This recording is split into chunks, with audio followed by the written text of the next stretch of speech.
ईश्वर ने फिर से और एक विश्राम दिन देखने के लिए दिया हम सबों को। तो ईश्वर को धन्यवाद हो कि हम इस दिन को देख सकते हैं और सभी जितने आए हैं सबको हम लोग खुश हैं कि आज का दिन में परमेश्वर के साथ हम संगति कर सकते हैं।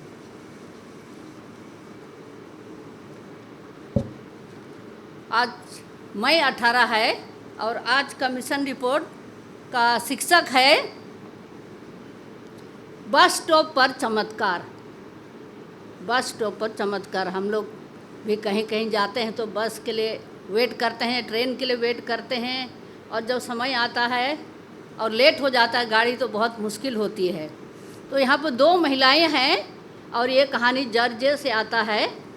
चोगिग और तेई दो जन हैं और दोनों कैसे बस स्टॉप पर मिलते हैं और आपस में बातचीत करते हैं, एक दूसरे से पूछते हैं कि आप कहाँ की हैं। हम लोग भी ऐसे मिलते हैं तो एक दूसरे को हम लोग पूछते हैं। तो आज का मिशन रिपोर्ट जॉर्जिया से आता है और हम लोग अभी सुनेंगे। चोगिग जो है वो 4 भाषाएं जानती है, लेकिन उसको भाषा जानती है बोलने, लेकिन पढ़ना बिल्कुल उनको अच्छा नहीं लगता है। मतलब उसको पसंद ही नहीं पढ़ना। उसे पढ़ना कभी पसंद ही नहीं था और उसे बरसों तक कोई किताब नहीं पढ़ी, ना किताब खोली।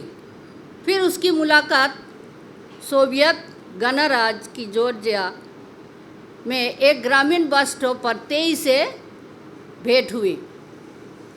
तो ये चोगिग और तेई दोनों आपस में बातचीत करते हैं। जब तेई वहाँ आई, चोगिग बस स्टॉप पर ऑलरेडी थी और उसके लिए इंतज़ार कर रही थी।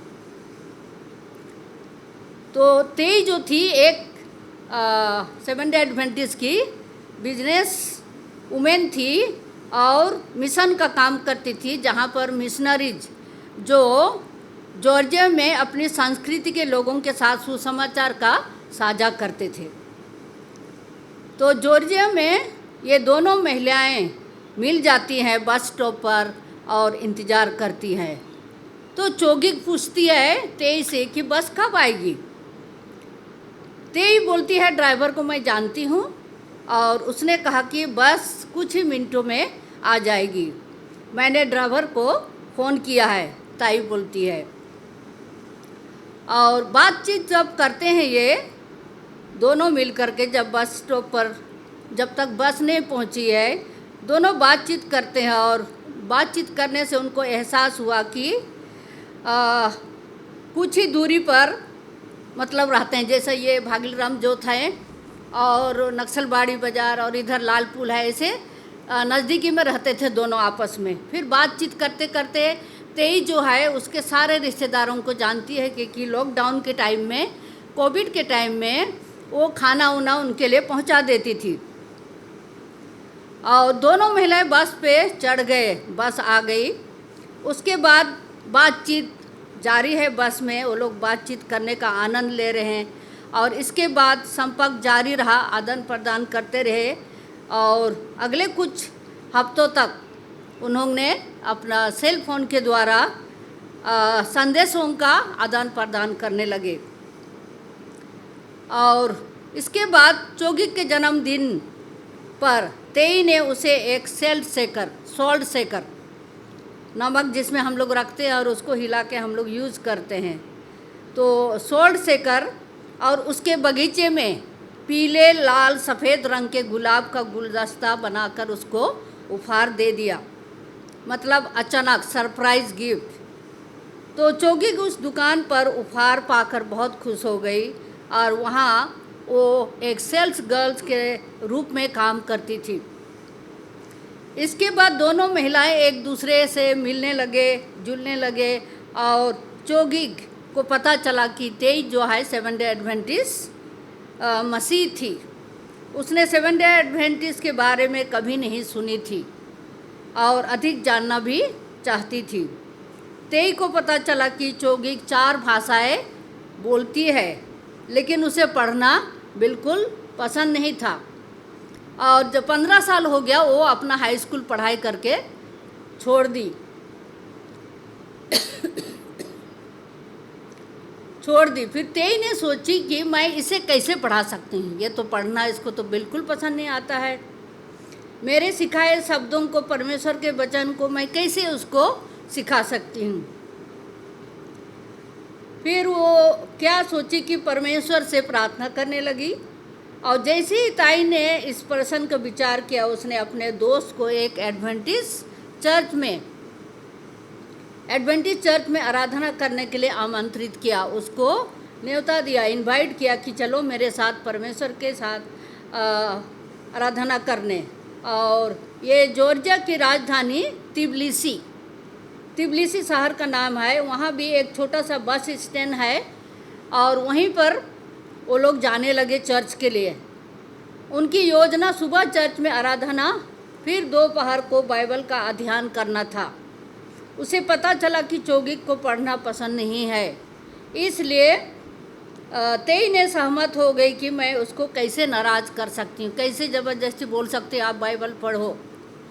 तो चौगिक ने साबत आराधना का पूरा आनंद लिया। जब उपदेशक ने ईश्वर के करीब आने की इच्छा रखने वालों के लिए प्रार्थना की पेशकश की, वह सबसे आगे चली गई। दोपहर की सेमिनार में पादरियों का एक समूह चर्च के मंच पर बैठा और पादरियों में से एक चौगिक को पुकारा कि बहन, क्या आपने बपतिस्मा लिया है? उसने कहा, मैंने नहीं लिया है। मुझे तुम्हारी ज़रूरत है, पास्टर ने कहा। उसने कहा और उसे मंच पर आमंत्रित किया। चौगिक शर्माते हुए आगे चली गई और तेई उसे और अधिक आरामदायक देने के लिए वो भी साथ में चली गई और उसके साथ बैठ गई। फिर पादरी ने उदाहरण के तौर पर चौगिक का उपयोग करते हुए बाइबल अध्ययन देने का मंडल तैयार किया, मतलब ग्रुप तैयार किया। जैसे हर साबत हमारे समय भी स्कूल में ऐसा होता था। और पादरी ने चौगिक को बाइबल अध्ययन के दौरान प्रश्नों का उत्तर खोजने के लिए बाइबल खोलने के लिए सिखाया, जो नहीं जानते हैं। मैं पहली बार बाइबल खोली और पादरी ने उसे उनके प्रश्न के उत्तरों को कैसे खोजा, पादरी ने उनको मदद किया। घर वापस लौटने वक्त तेई ने चौगिक से पूछा, बाइबल अध्ययन के बारे में आप क्या सोचती हो?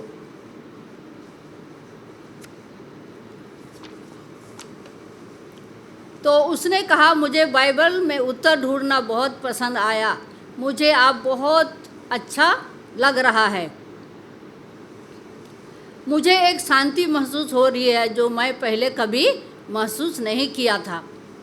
तेई ने अपने बैग में हाथ डाला और एक बाइबल निकाली और उसने कहा, मेरे पास तुम्हारे लिए एक उपहार है। चौगिक ने तेई से बाइबल अध्ययन कराने के लिए कहा। तेई बहुत खुश थी। पवित्र आत्मा ने असंभव प्रतीत होने वाले कार्य को पूरा किया। मतलब उसने बाइबल दे दिया उसको पढ़ने के लिए और वो बोली कि मैं खुद उसको बाइबल पढ़ने के लिए सिखाऊंगी। स्वर्ग की प्रेम की शाश्वत भाषा। साबत के दिनों महिलाएं एक साथ आराधना को जाते हैं और एक साक्षर में तेई ने बस स्टॉप पर चौगिक के साथ अद्भुत मुलाकात के लिए परमेश्वर की प्रशंसा की। बस स्टॉप पर चौगिक से मिलना ईश्वर की एक चमत्कार थी। चौगिक ने कहा कि अभी मैं भी बाइबल को छोड़कर कोई और पुस्तक नहीं पढ़ना चाहती हूँ। इस त्रिमास के 13वें साबत का दान एक हिस्सा जॉर्जिया में एक स्वास्थ्य केंद्र खोलने में मदद करेगा। 29 जून की उदारतापूर्वक दान की योजना के लिए आपको धन्यवाद।